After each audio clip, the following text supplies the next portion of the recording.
دارالعلوم دیوبند کے ایک خازن تھے جن کو اللہ نے بڑا مال دیا تھا. ان کا تقیہ کلام تھا اللہ کے فضل سے. ایک رات کو جب وہ تہجد میں اٹھے تو کیا دیکھتے ہیں کہ جس کمرے میں انہوں نے اپنا مال پیسہ رکھا ہوا تھا اس کے تالے کو جو چھوٹا سا لگا ہوا تھا ایک چور توڑنے کی کوشش کر رہا ہے. اپنا گھر ہے، اپنا کمرہ ہے، یہ آرام سے اپنے وضو میں لگے رہے، تہجد پڑھنے لگے رہے.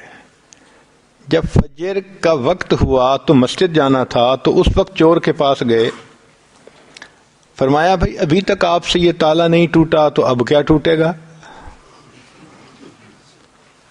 تو وہ چور بھاگ گیا کہ مالک جاگ گئے.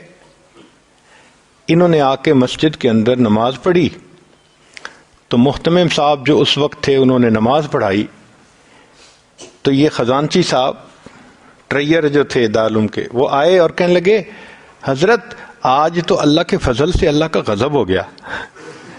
انہوں نے کہا آپ کیا کہہ رہے ہیں؟ اللہ کے فضل سے اللہ کا غضب ہو گیا. اب وہ کہنا چاہتے تھے اللہ کا غضب ہو گیا مگر تقیہ کلام کی وجہ سے کہہ رہے تھے اللہ کے فضل سے اللہ کا غضب ہو گیا. پھر جب پورا واقعہ سنا تو انہوں نے کہا کہ بھئی جب اٹھ گئے تھے تو شروع سے ہی آپ نے چور کو کیوں نہ بھگا دیا؟ وہ کہنے لگے مولانا آپ سے میں نے سنا تھا جو پوری زکوٰۃ دیتا ہے اس کا مال اللہ کی حفاظت میں ہوتا ہے.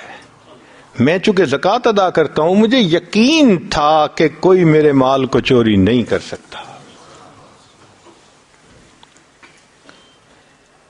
تو حدیث مبارکہ کے اوپر اتنا یقین ہونا کہ یہ 100% پکی بات ہے.